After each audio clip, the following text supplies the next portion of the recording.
ನರೇಂದ್ರ ಮೋದಿಯವರು ಈ ಚುನಾವಣೆಯಲ್ಲಿ ಹತಾಶರಾಗಿದ್ದಾರೆ.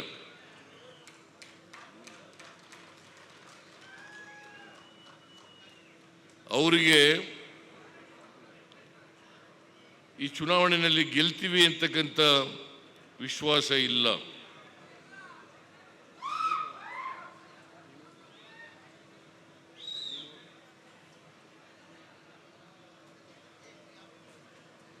ಅವರ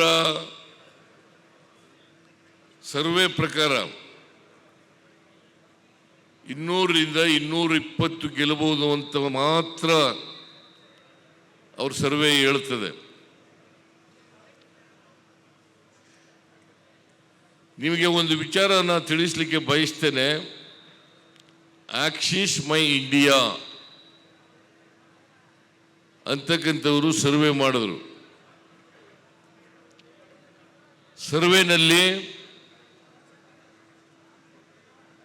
200ರಿಂದ 210 ಗೆಲ್ತದೆ ಅಂತೇಳಿ ವರದಿ ಇತ್ತು. ಅವರು ಪ್ರಸ್ತುತಪಡಿಸಿದರು. ತಕ್ಷಣ ನರೇಂದ್ರ ಮೋದಿ ಅವರ ಸರ್ಕಾರ ಅದನ್ನು ಡಿಲೀಟ್ ಮಾಡಿಸಿದ್ರು. ಯಾಕಂತಂದ್ರೆ 210 ಗೆಲ್ಲದು ಅಂತೇಳಿ ಜನಗಳಿಗೆ ಗೊತ್ತಾಗೋದ್ರೆ ಬಿಜೆಪಿಗೆ ಮತ ಹಾಕಲ್ಲ ಅಂತಕ್ಕಂಥ ಭಯದಿಂದ ಅದನ್ನ ಡಿಲೀಟ್ ಮಾಡಿಸ್ತಕ್ಕಂಥ ಕೆಲಸವನ್ನ ಮಾಡಿದ್ರು.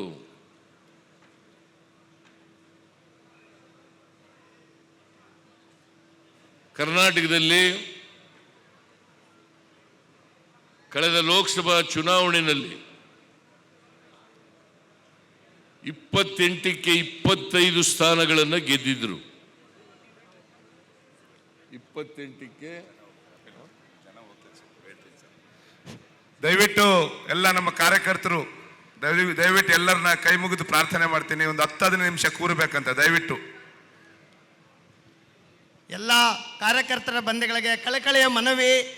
ಸಾಹೇಬರು ಮಾತಾಡ್ತಾ ಇದ್ದಾರೆ, ದಯಮಾಡಿ ಒಂದು 10 ನಿಮಿಷ ತಾಳ್ಮೆಯಿಂದ. ನನಗೆ ಗೊತ್ತಿದೆ ತುಂಬ ಬಿಸಿಲು, ಬೆಳಗ್ಗೆ 10 ಗಂಟೆಯಿಂದ ಕಾಯ್ದಿದ್ದೀವಿ, ತುಂಬ ತಾಳ್ಮೆ ಪರೀಕ್ಷೆ ಮಾಡಿದ್ದೀವಿ.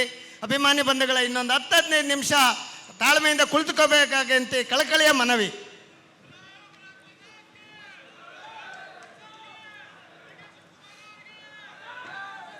ಇನ್ನು ಅರ್ಧ ಗಂಟೆನಲ್ಲಿ ನನ್ನ ಭಾಷಣ ಮುಗಿಸ್ತೀನಿ.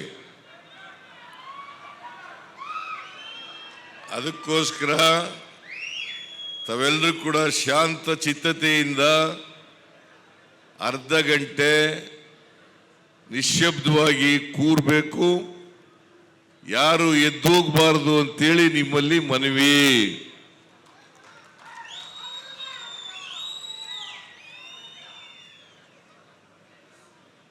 ಕಳೆದ ಲೋಕಸಭಾ ಚುನಾವಣೆಯಲ್ಲಿ 28 ಸ್ಥಾನಗಳಿಗೆ 25 ಸ್ಥಾನಗಳನ್ನು ಗೆದ್ದರು ಭಾರತೀಯ ಜನತಾ ಪಕ್ಷದವರು. ಯಾಕಂತಂದ್ರೆ ಜನರ ಮುಂದೆ ಭಾವನಾತ್ಮಕವಾದಂಥ ವಿಚಾರಗಳನ್ನು ಪ್ರಸ್ತಾಪ ಮಾಡಿದ್ರು, ಸುಳ್ಳುಗಳನ್ನು ಹೇಳಿದ್ರು. ಕಾಶ್ಮೀರದಲ್ಲಿ 370ನೇ ಆರ್ಟಿಕಲ್ ಅನ್ನು ರದ್ದು ಮಾಡ್ತೀವಿ ಅಂತೇಳಿ ರದ್ದು ಮಾಡಿದ್ರು. ಪುಲ್ವಾಮಾ ವಿಚಾರವನ್ನ ಪ್ರಸ್ತಾಪ ಮಾಡಿದ್ರು. ಜನರು ಈ ದೇಶ ರಕ್ಷಣೆ ಮಾಡೋರು ನರೇಂದ್ರ ಮೋದಿ ಅವರು ಮಾತ್ರ ಅಂತೇಳಿ ಓಟ್ ಕೊಟ್ಬಿಟ್ರು ಹೋದ್ ಸಾರಿ. ಈ ಸಾರಿ ಯಾವುದು ಭಾವನಾತ್ಮಕವಾದಂಥ ವಿಚಾರ ಉಳಿದಿಲ್ಲ ಅವರಿಗೆ. ಅದಕ್ಕೆ ಸುಳ್ಳುಗಳನ್ನ ಮಾರುಕಟ್ಟೆ ಮಾಡಲಿಕ್ಕೆ ಪ್ರಯತ್ನವನ್ನ ಮಾಡ್ತಾ ಇದ್ದಾರೆ. ನರೇಂದ್ರ ಮೋದಿಯವರು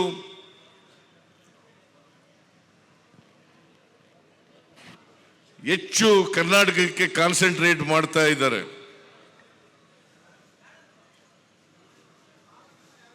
ನಿನ್ನೆ 4 ಕಡೆ ಹೋಗಿದ್ದಾರೆ, ಇವತ್ತು ಕೂಡ ಕರ್ನಾಟಕದಲ್ಲೇ ಇದ್ದಾರೆ. ಅವರು ಎಲ್ಲ ಕಡೆ ಸುಳ್ಳುಗಳನ್ನ ಹೇಳ್ತಾ ಇದ್ದಾರೆ. ಬೆಳಗಾವಿನಲ್ಲಿ ಹೇಳಿದ್ರು ಶಿವಾಜಿ ಮಹಾರಾಜರಿಗೆ, ಕಿತ್ತೂರು ರಾಣಿ ಚೆನ್ನಮ್ಮನವರಿಗೆ ಕಾಂಗ್ರೆಸ್ನವರು ಅವಮಾನವನ್ನು ಮಾಡಿದ್ರು. ನಮಗೆ ಶಿವಾಜಿ ಮಹಾರಾಜರ ಬಗ್ಗೆ ಅಪಾರವಾದಂಥ ಗೌರವ ಇದೆ. ಕಿತ್ತೂರು ರಾಣಿ ಚೆನ್ನಮ್ಮನವರಿಗೆ ಅವ್ರ ಬಗ್ಗೆ ಅಪಾರವಾದಂಥ ಗೌರವ ಇದೆ. ಕಾಂಗ್ರೆಸ್ ಪಾರ್ಟಿ ಯಾವತ್ತೂ ಕೂಡ ಅವರಿಗೆ ಅವಮಾನವನ್ನು ಮಾಡ್ತಕ್ಕಂಥ ಕೆಲಸವನ್ನು ಮಾಡಿಲ್ಲ.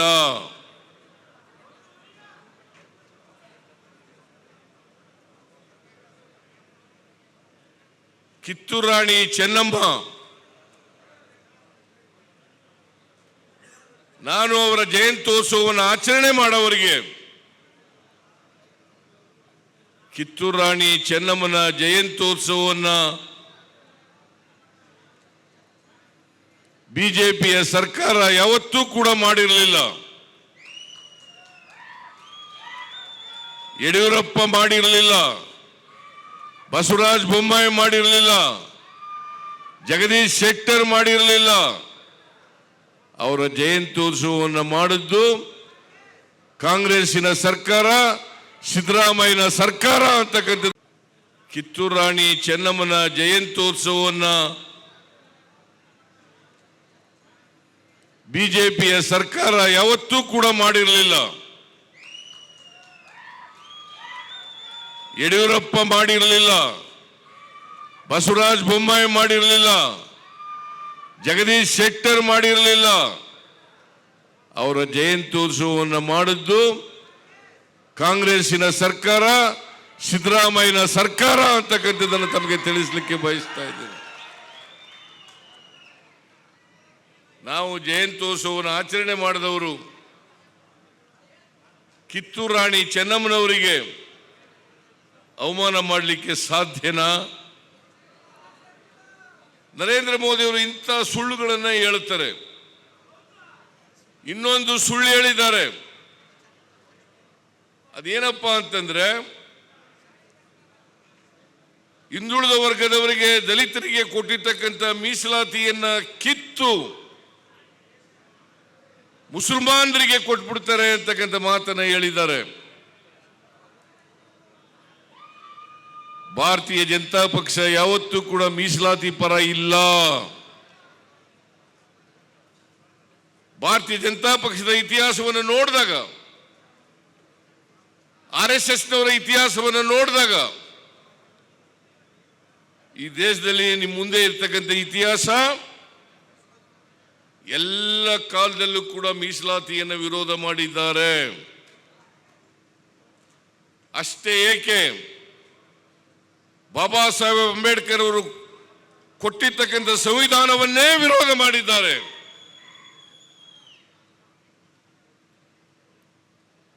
ನಿನ್ನೆ ಮೋಹನ್ ಭಾಗವತ್ ಅವರು ಹೇಳಿದ್ದಾರೆ, ನಾವು ಯಾವತ್ತೂ ಕೂಡ ಮೀಸಲಾತಿಗೆ ವಿರೋಧ ಇಲ್ಲ, ಹಿಂದೆನೂ ವಿರೋಧ ಇರಲಿಲ್ಲ, ಮುಂದೆನೂ ವಿರೋಧ ಇರಲಿಲ್ಲ ಅಂತ ಮಾತುಗಳನ್ನು ಹೇಳಿದ್ದಾರೆ. ಇದು ಅತ್ಯಂತ ಹಸಿ ಸುಳ್ಳು. ಮಂಡಲ್ ಕಮಿಷನ್ ವರದಿಯನ್ನು ವಿರೋಧ ಮಾಡಿದವರು ಯಾರು? ರಥಯಾತ್ರೆಯನ್ನ ಪ್ರಾರಂಭ ಮಾಡಿದವರು ಯಾರು? ಲಾಲೂ ಪ್ರಸಾದ್ ಯಾದವ್ ಅವರು ಮುಖ್ಯಮಂತ್ರಿಯಾಗಿ ಬಿಹಾರ್ನಲ್ಲಿ ರಥಯಾತ್ರೆಯನ್ನು ತಡೆದದ್ದು ಯಾಕೆ? ಶಾಲಾ ವಿದ್ಯಾರ್ಥಿಗಳಿಗೆ, ಕಾಲೇಜಿನ ವಿದ್ಯಾರ್ಥಿಗಳಿಗೆ ಪ್ರಚೋದನೆ ಮಾಡಿ ಅವರು ಆತ್ಮಹತ್ಯೆ ಮಾಡ್ಕೊಳ್ತಕ್ಕಂಥ ಮಟ್ಟಕ್ಕೆ ತಗೊಂಡು ಹೋದಂಥವ್ರು ಯಾರು? ನಿಮಗೆಲ್ಲ ಜ್ಞಾಪಕ ಇರಬೇಕು, ಮಂಡಲ್ ಕಮಿಷನ್ ವರದಿ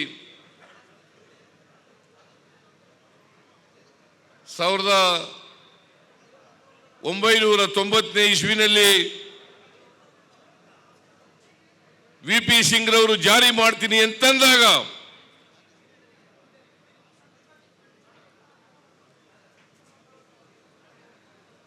ಅದನ್ನ ವಿರೋಧ ಮಾಡಿ ರಥಯಾತ್ರೆ ಮಾಡಿದವರು ಅದ್ವಾನಿಯವರು ಅಂತಕ್ಕಂಥದನ್ನ ಮರೀಲಿಕ್ಕೆ ಸಾಧ್ಯ ಇಲ್ಲ. ಅರ್ಜುನ್ ಸಿಂಗ್ ರವರು ಮಾನವ ಸಂಪನ್ಮೂಲಗಳ ಸಚಿವರಾಗಿದ್ದಾಗ ಹೈಯರ್ ಲರ್ನಿಂಗ್ ಇನ್ಸ್ಟಿಟ್ಯೂಷನ್ಗಳಲ್ಲಿ IIT, IIM, IIC, IISc ಅಲ್ಲಿ ಮೀಸಲಾತಿಯನ್ನು ತಂದಾಗ ಅದನ್ನು ವಿರೋಧ ಮಾಡಿದವರು ಬಿಜೆಪಿಯವರು. ಅಷ್ಟೇ ಅಲ್ಲ, ಸಂವಿಧಾನವನ್ನು ತಿದ್ದುಪಡಿ ಮಾಡಿ 73ನೇ ತಿದ್ದುಪಡಿ 74ನೇ ತಿದ್ದುಪಡಿಗಳನ್ನು ತಂದು ಜಿಲ್ಲಾ ಪಂಚಾಯತಿನಲ್ಲಿ, ಗ್ರಾಮ ಪಂಚಾಯತಿನಲ್ಲಿ, ತಾಲೂಕು ಪಂಚಾಯತಿನಲ್ಲಿ, ಮುನ್ಸಿಪಾಲಿಟಿಗಳಲ್ಲಿ, ನಗರ ಪಾಲಿಕೆಗಳಲ್ಲಿ ಮೀಸಲಾತಿಯನ್ನ ಕೊಡಬೇಕು ಅಂತ ಮಾಡಿದಾಗ ಅದು ಜಾರಿಯಾಯಿತು. ಜಾರಿಯಾದ ಮೇಲೆ ಅದನ್ನು ವಿರೋಧ ಮಾಡಿ ಸುಪ್ರೀಂ ಕೋರ್ಟ್ಗೆ ಹೋದವರು ಶ್ರೀರಾಮ ಜೋಯಿಸರು. ಅವತ್ತು ಸುಪ್ರೀಂ ಕೋರ್ಟ್ಗೆ ಹೋದಾಗ ರಾಮ ಜೋಯಿಸರು ಬಿಜೆಪಿಯ ಉಪಾಧ್ಯಕ್ಷರಾಗಿದ್ದರು. ಬಿಜೆಪಿಯ ಉಪಾಧ್ಯಕ್ಷರು ಮತ್ತೆ ರಾಜ್ಯಸಭಾ ಸದಸ್ಯರಾಗಿದ್ದರು. ಹಿಂದುಳಿದವರಿಗೆ ಮೀಸಲಾತಿಯನ್ನು ಕೊಟ್ಟಿರ್ತಕ್ಕಂಥದ್ದು, ಮಹಿಳೆಯರಿಗೆ ಮೀಸಲಾತಿಯನ್ನು ಕೊಟ್ಟಿರ್ತಕ್ಕಂಥದ್ದು, ಅಲ್ಪಸಂಖ್ಯಾತರಿಗೆ ಮೀಸಲಾತಿಯನ್ನು ಕೊಟ್ಟಿರ್ತಕ್ಕಂಥದ್ದು. ಇದು ಕಾನೂನು ಬಾಹಿರ, ಸಂವಿಧಾನ ಬಾಹಿರ ಅಂತೇಳಿ ಸುಪ್ರೀಂ ಕೋರ್ಟ್ನಲ್ಲಿ ಸ್ವತಃ ರಾಮ ಜೋಯಿಸರೇ ವಾದವನ್ನು ಮಂಡಿಸಿದರು.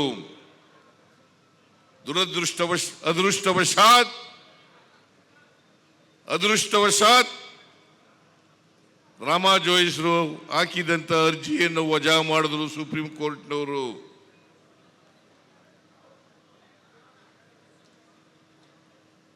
ಇವತ್ತು ನೀವು ವಿಚಾರ ಮಾಡಬೇಕು, ಮೀಸಲಾತಿಯನ್ನ ಮೊದಲಿಂದಲೂ ಕೂಡ ವಿರೋಧ ಮಾಡ್ಕೊ ಬಂದಿರತಕ್ಕಂಥವ್ರು ಭಾರತೀಯ ಜನತಾ ಪಕ್ಷದವರು. ಯಾವತ್ತೂ ಕೂಡ ಮೀಸಲಾತಿ ಪರ ಇರಲಿಲ್ಲ.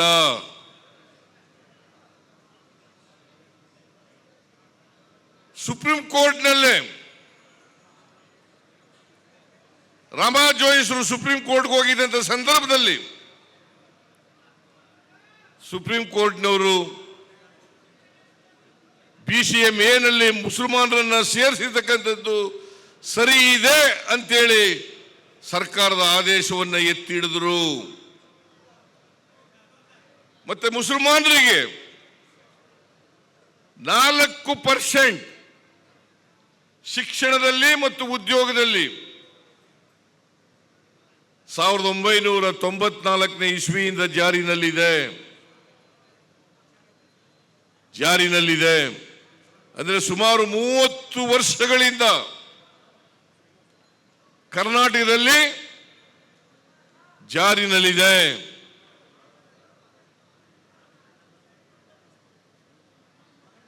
ನಾವು ಹೊಸದಾಗಿ ಮುಸಲ್ಮಾನರಿಗೆ 4% ಮೀಸಲಾತಿ ಕೊಟ್ಟಿದ್ದಲ್ಲ. ದೇವೇಗೌಡರು ಈ ರಾಜ್ಯದ ಮುಖ್ಯಮಂತ್ರಿ ಆಗಿರುವಾಗ ನಾನು ಕೂಡ ಹಣಕಾಸಿನ ಮಂತ್ರಿಯಾಗಿದ್ದೆ. ಅವತ್ತು 4% ಮೀಸಲಾತಿಯನ್ನು ಕೊಟ್ಟರು. ಇದು ಕೊಟ್ಟದ್ದು ಚಿನ್ನಪ್ಪರೆಡ್ಡಿ ಆಯೋಗದ ವರದಿ ಆಧಾರದ ಮೇಲೆ ಕೊಟ್ಟದ್ದು.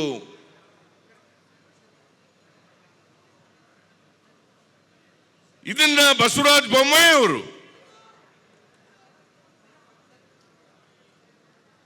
ರದ್ದು ಮಾಡಿದ್ರು. ರದ್ದು ಮಾಡಿ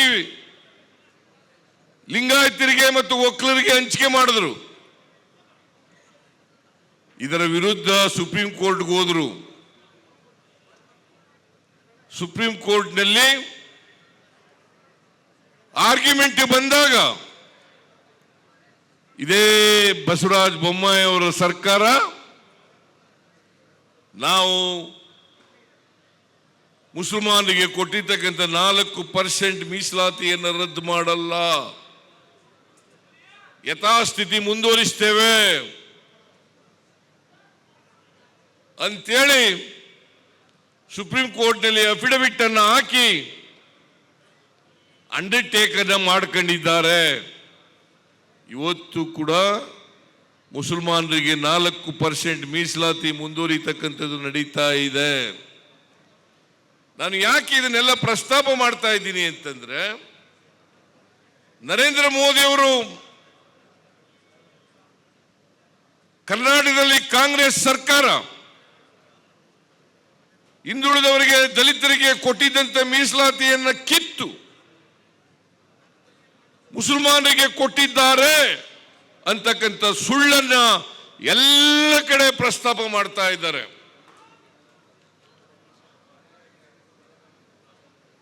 ಈ ದೇಶದ ಪ್ರಧಾನಮಂತ್ರಿಯಾಗಿ ಸಂವಿಧಾನದ ರೀತಿಯ ಅಧಿಕಾರವನ್ನು ಮಾಡಬೇಕಾಗಿರ್ತಕ್ಕಂಥ ಪ್ರಧಾನಿ ಸಂವಿಧಾನಕ್ಕೆ ವಿರುದ್ಧವಾಗಿ ಮಾತಾಡ್ತಾ ಇದ್ದಾರೆ. ನೀವು ಯೋಚನೆ ಮಾಡಬೇಕು. ಯಾರೇ ಆಗಲಿ, ಪ್ರಧಾನಮಂತ್ರಿ ಆಗಲಿ, ಮುಖ್ಯಮಂತ್ರಿ ಆಗಲಿ, ಸಂವಿಧಾನಕ್ಕೆ ವಿರುದ್ಧವಾಗಿ ಆಡಳಿತ ನಡೆಸಲಿಕ್ಕೆ ಸಾಧ್ಯ ಆಗಲ್ಲ.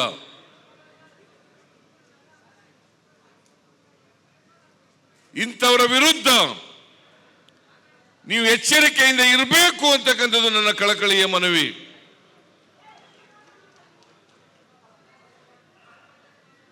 ಕಳೆದ ಚುನಾವಣೆಯಲ್ಲಿ ಬಿಜೆಪಿಯಿಂದ ಗೆದ್ದಿದ್ದಂತ ಲೋಕಸಭಾ ಸದಸ್ಯರು ಒಂದು ದಿನ ಬಾಯಿ ಬಿಡಲಿಲ್ಲ.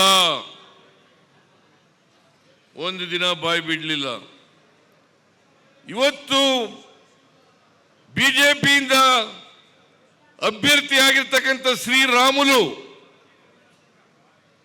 ಕರ್ನಾಟಕದಲ್ಲಿ ಮಂತ್ರಿಯಾಗಿದ್ದರು. ಕೋವಿಡ್-19 ಬಂದಾಗ ಮಂತ್ರಿ, ಇವರು ಸರಿಯಾಗಿ ಮಾಡಲಿಲ್ಲ ಅಂತೇಳಿ ಇವರು ಮಂತ್ರಿನೇ ಕಿತ್ತಾಕಿದ್ರು.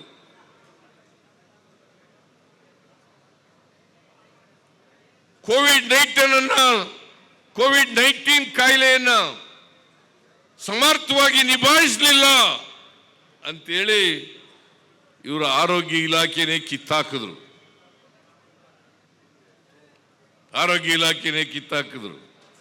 ಸುಧಾಕರ್ ಕೊಟ್ಟರು. ಅದರಲ್ಲೂ ಕೂಡ ಭ್ರಷ್ಟಾಚಾರವನ್ನು ಸರ್ಕಾರ ಮಾಡಿತು. ಕೋಟ್ಯಾಂತರ ರೂಪಾಯಿಗಳ ಭ್ರಷ್ಟಾಚಾರವನ್ನು ಮಾಡಿತು.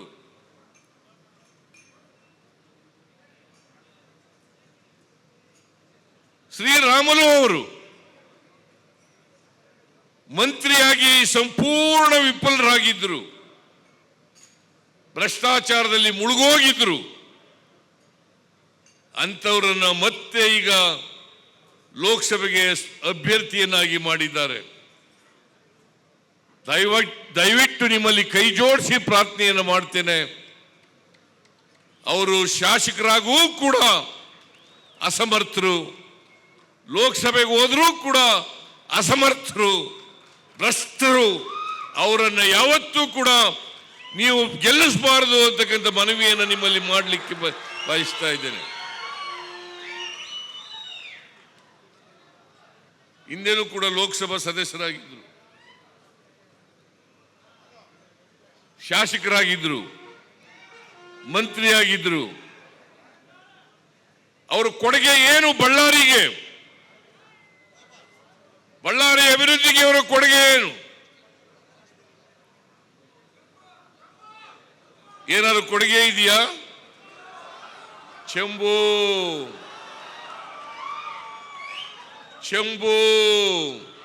ಖಾಲಿ ಚೆಂಬು.